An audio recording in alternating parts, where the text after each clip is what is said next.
What's going on, YouTube? This is SG1 Sports, and you're watching our SEC football channel. We've got our Week 9 power rankings as we head into Week 9 of the college football season. Didn't see any big upsets last week, except, actually, we did see a big upset. We saw Vanderbilt beat Missouri.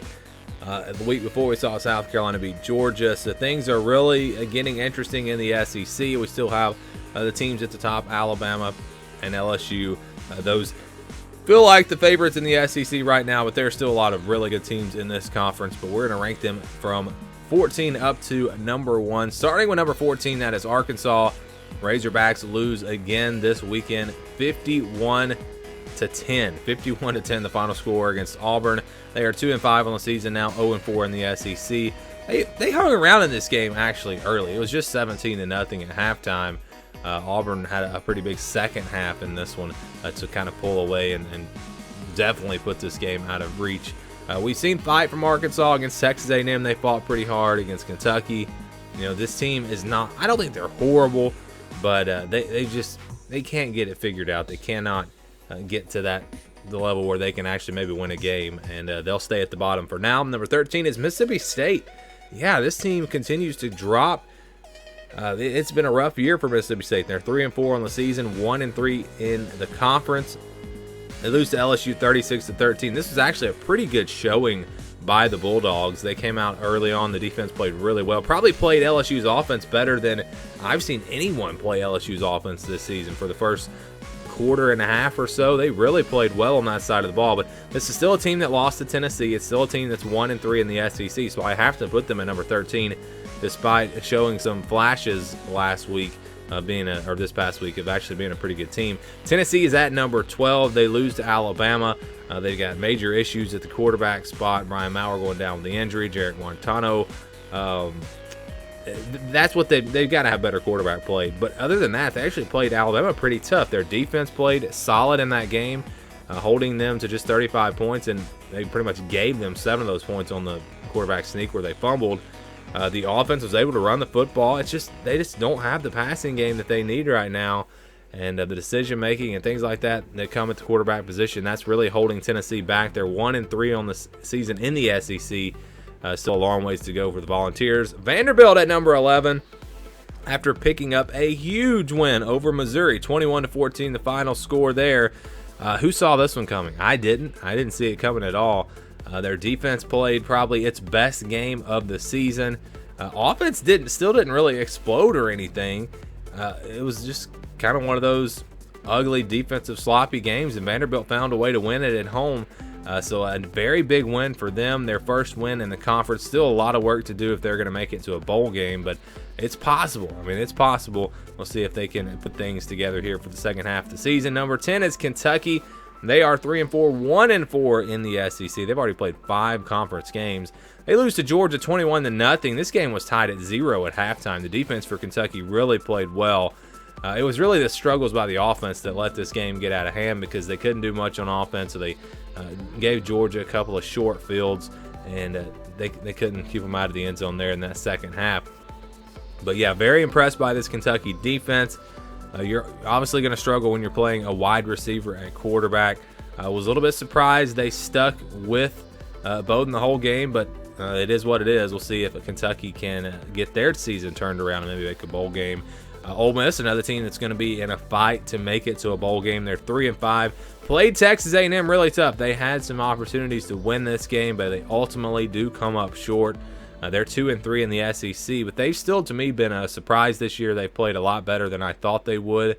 You circle back to those 2 non-conference losses against Cal and Memphis. You win those 2 games, all of a sudden this team's 5-3, and it's a different story there. But now they're 3-5, and it's going to be tough, I think, for them to make it to that bowl game. Only can afford one more loss. Texas A&M is at number 8.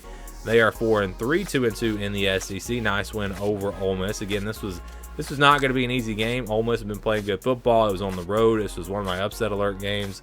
Texas A&M did what they needed to do to get the victory here. Again, it was a close, hard-fought game. Again, this team continues to struggle running the football. That's where Texas A&M has got to get better. Kellen Mond has played pretty well this season, but if they don't have the balance, if they don't have a rushing attack to go with their passing game and Kellen Mond, this team is just not going to be a great team. They'll be a pretty good team, but they won't be a great team. And despite losing, I've actually still got South Carolina ahead of Texas A&M. They're 3-4, but they played a brutal schedule. I mean, a brutal schedule. They're 2-3 in the SEC. They lose to Florida 38-27. But they showed they could compete in this game. They were right there tied at halftime. Actually had a lead, I think, there in the third quarter. Florida did get some big plays in the fourth quarter. Got some help from the referees, maybe, but still, South Carolina showed that they are a good football team. It's just that they played a brutal schedule. That's all there is to it. I think they still have a chance in the rest of their games this season. I said this on another video. I think they have a legitimate chance to take Clemson down at the end of the season. That's going to be one to watch. Number 6 is Missouri. 5-2 in overall, 3-1 in the SEC. And, well, I tell you what, I'm tempted to put them below South Carolina and Texas A&M after losing to Vanderbilt. But I had to keep them up here because they've only lost 2 games. So I'm not going to overreact to one game. Everyone has a bad game. Wisconsin, look, they just lost to Illinois. So we're gonna leave them at number 6. We'll see what they do in the next couple of weeks. This is a team that I think could potentially drop lower in our power rankings, but just that one loss in the conference, we'll keep them at number 6 for now. Moving on to number 5, and that is Georgia. I tell you what, the Bulldogs have some big issues offensively. This is 2 weeks in a row they have not been able to do much offensively. They are 6-1 in the season, 3-1 in the SEC. They get the win over Kentucky thanks to their defense. Now, their defense is still playing really well, and because of that, they're still a top 10 team in my opinion. But if they don't get the offense figured out, they're not going to beat Florida. They're probably not going to beat Auburn on the road. And obviously, if you lose to Florida, they're probably not going to make it to the SEC championship. So for them to reach their goals, they've got to get better on offense, have to develop a little bit more of a passing attack, and just get a little bit more aggressive. But right now, Georgia's struggling on that side, but still a really good defense. Kind of the same story for Auburn. Auburn also has a really good defense, especially that defensive line. The offense has been inconsistent. I don't know. I think maybe they've been a little better offensively than Georgia. I don't know. It's about the same, I guess. I would have to probably look at the stats. But I just really like this Auburn team. They're 6-1 now, 3-1 in the SEC with that one loss on the road at Florida. Problem for them is they've got to face LSU on the road. They lose that game, you're going to see Auburn probably drop at least one spot behind Georgia this next week. But this is still a team that is dangerous, and I think they're capable of beating anyone in the SEC.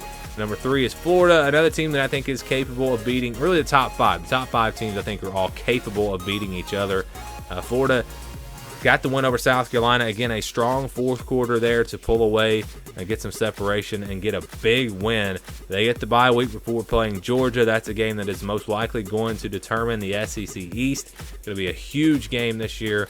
Looking forward to seeing what happens in that one.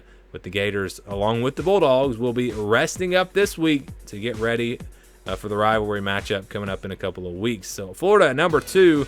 Impressed with them. Florida number 3. Alabama number 2. Still, I haven't had this team at number 1 since, I don't know, back week 2 maybe. They've got issues defensively compared to the normal Alabama defense. Now, don't get me wrong, compared to everyone else in the country, they're pretty good on defense. But compared to the Alabama teams we've seen in the past, they are struggling there offensively. They ran the football better against Tennessee. I think that was big for them. But Tua going down with the injury, we'll have to see. They played LSU in just 3 weeks. Will he be back 100% by that game? That's a big question mark, and I don't think this team would be number 2 in our power rankings if they didn't have Tua Tagovailoa on their team. We'll see how they look against Arkansas. A good week to miss Tua because they're playing Arkansas. We'll see how they look in that game. But LSU still number 1 for me. They looked human. They looked vulnerable against Mississippi State early. The offense didn't look as good.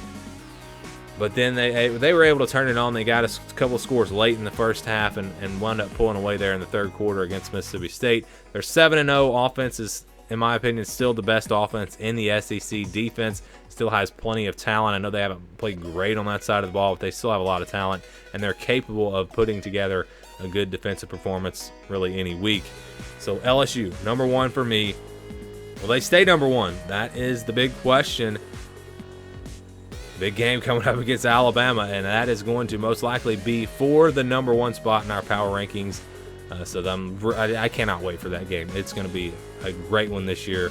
Not a 9-6 game this year. I think it's going to be a shootout, a lot of points, and a lot of excitement. So those are our power rankings heading into Week 9. You guys can give me your thoughts down in the comments below. Thanks for watching this video, and stay tuned for more here on the SG1 Sports SEC Football Channel.